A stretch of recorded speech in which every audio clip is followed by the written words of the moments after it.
Alright guys, so today is March 9th, 2019, and I told you in my last video that it's Gonko Matsuri in Hamamatsu, Japan, and that's actually a very special festival for me, and I'm going to tell you why during this video. Alright, so this is my team from when I was in Japan.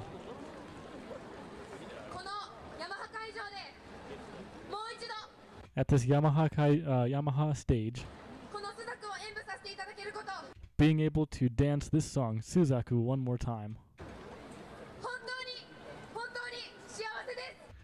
truly is happiness. And the reason for that introduction is because this is at the end of the second day, Sunday night. These festivals, a lot of them are competitions, and you have awards for the best community team and best university team. And to put this in perspective, this festival takes place in March. And for those of you who don't know, April is the time of beginning in Japan. That's when the school year starts.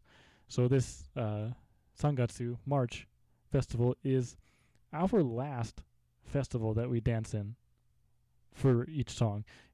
We focus on one song each year, and we've had, up till this point, worked on this one song since the previous August.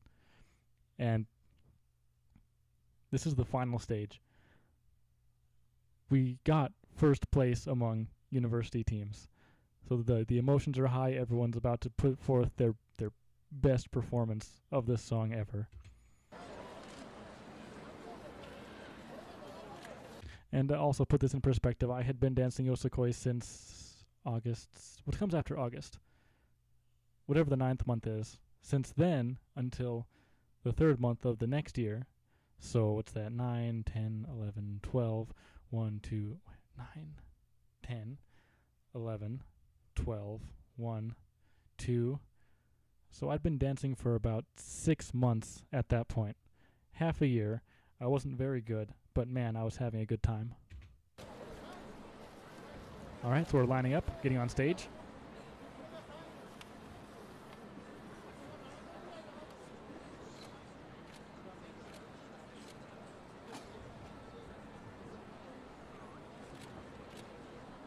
Getting ready. Saigo no, so the last time.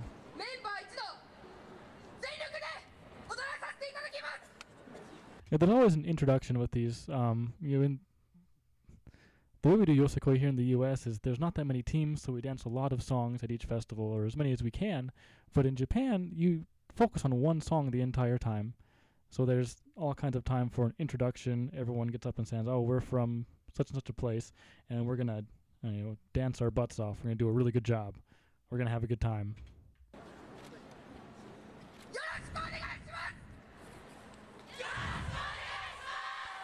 And of course, you have to greet the audience. Audience claps, and got to get pumped.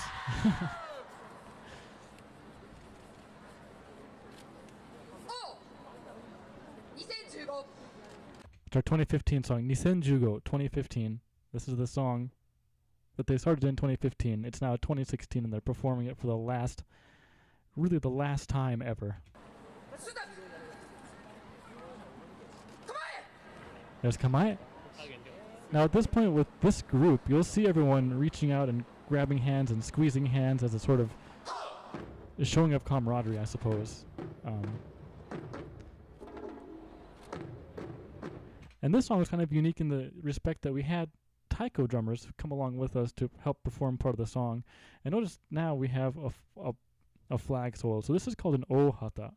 Hata means flag, and o in this context means big, so literally big flag. That pole is about 6 meters long, and man, it is heavy.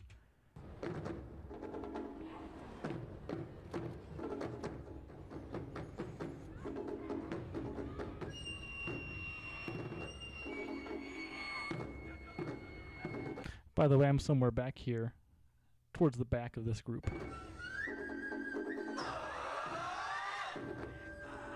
Alright, here we go, get ready.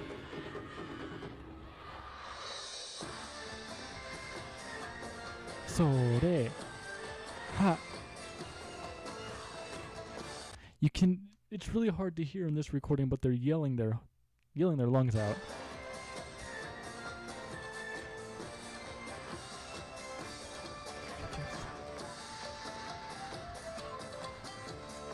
So what you can kind of expect from this group, my team, is it's 4 parts. It's divided into 4 parts. There's usually a men's part, a ladies' part, a flag part, and then an everybody part. That's mostly the Ichinensei, the first years, and a few of the upperclassmen.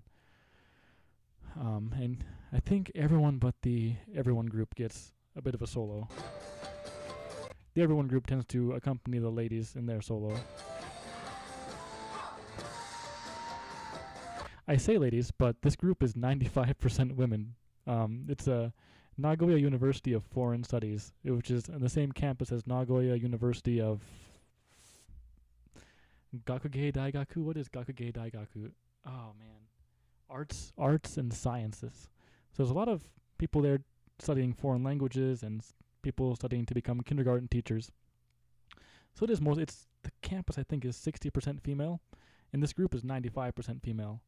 But if you close your eyes and watch, or watch from a distance and just listen, you wouldn't know that because their voices are so fierce.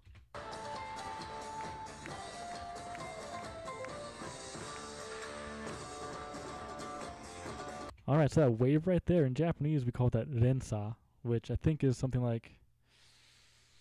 Well, sa means like a sort of distinction. And what is ren? I forgot. 3, 4.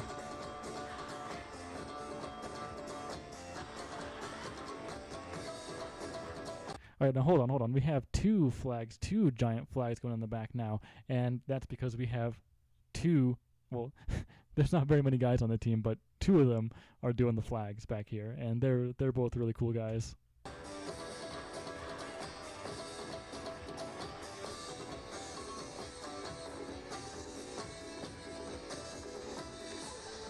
Here's the ladies solo. Man, this is weird. This is so weird to go back and watch because there's so many people I know in this group, and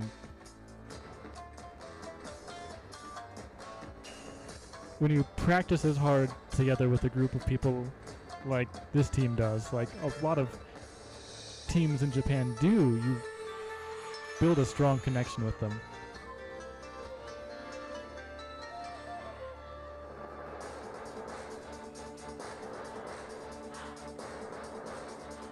Flag solo.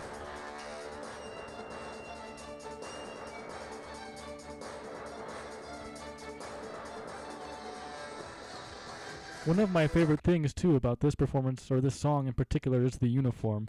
Let's see if, so it's kind of beige here and then beige down here and colored down here. I love that asymmetry.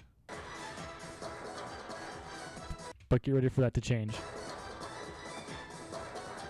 Alright, building up to something. Something's about to happen. What's going to happen? And costume change. Oh man.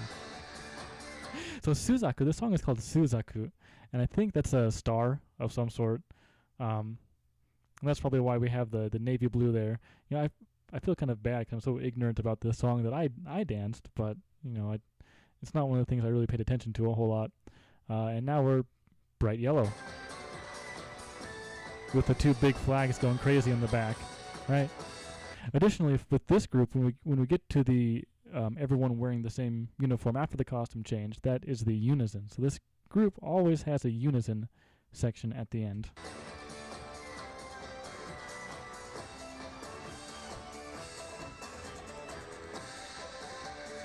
Ha! Sore! Ha! Ha! Ha! Ha! Oh man. And here we have the little free dance section. They call it aori, which is, if you look it up in a dictionary, it means fanning the flames. So this is this is an element of every song that this group does. They go out and engage the audience with a little bit of free dance. You go up, you make eye contact with people, you know. It's you draw them into your performance. The flag running around in the back.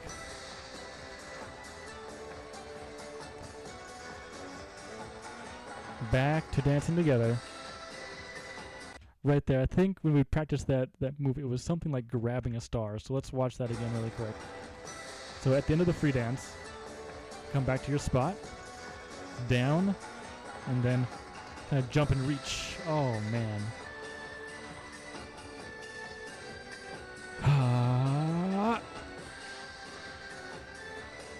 Sore.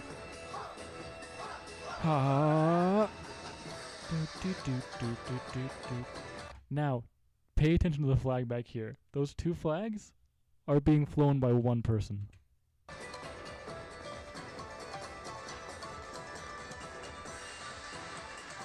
I've actually been fortunate enough to go back to Japan every summer since my study abroad, and last time I went, I met up with this guy. He's a cool guy. He taught me how to hitchhike when I was a student. Here for the final pose. Big flag final pose. Everyone, if you get this view straight from the front, it looks like one of those fancy, I don't know, one of those really nicely displayed plates of sashimi, or or like a flower or something, because it's just from the center it spreads out.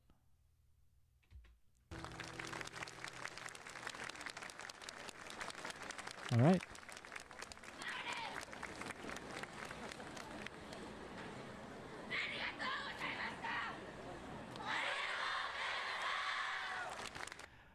Listen to that.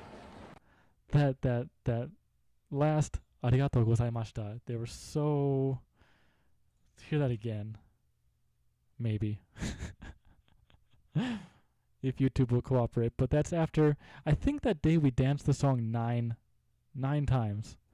We thought we were only going to dance 8, but after getting first place in the student team or university team division, they call us up for one final performance, and man, let me tell you, the emotions were high. Everyone was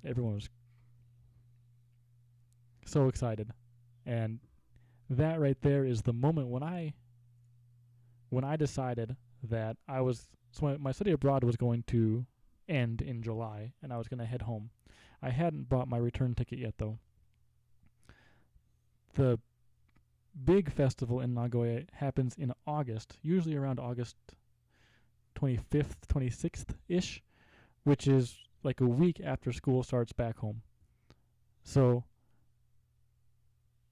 at that point, during that performance, either directly before or after, I don't remember exactly when, that's when I decided that I was going to extend my visa and find some place to stay after July so I could have some place to stay over the summer to practice with the group on their new song that they were making and debut it with them at a festival in Nishin, which is where the school is located, and then perform with them at the big festival, Domatsuri, Donmannaka Matsuri, in Nagoya. Because, you only get these chances once in a lifetime, and if you pass them up, you regret them for the rest of your life. So I actually stayed with a friend over the summer and went to practice every day for 8 hours a day in the summer, because it's pretty intense, the practice during break. And learned the song and got to dance with them at the biggest festival in that area in Nagoya. It's still one of the best experiences I've ever had in my life, and it was absolutely life-changing. So my advice to anyone out there is, if you have something that you expect might be a once-in-a-lifetime opportunity, to take it, because it might be a once-in-a-lifetime opportunity and it might change your life. Now, it did complicate my life when I got back to the States, because I'm a mechanical engineering major, and I took Engineering Physics 1 before I left for my study abroad, and I was scheduled to take Engineering Physics 2, which, if you know anything about that, it's electromagnetism and circuits and stuff like that, which doesn't come naturally to me. And I missed the first 2 weeks of class, and I missed the first exam. So I spent the rest of the semester just trying to catch up with my classes. But I made it through, worked my butt off, and everything's fine. So I'll end on that note.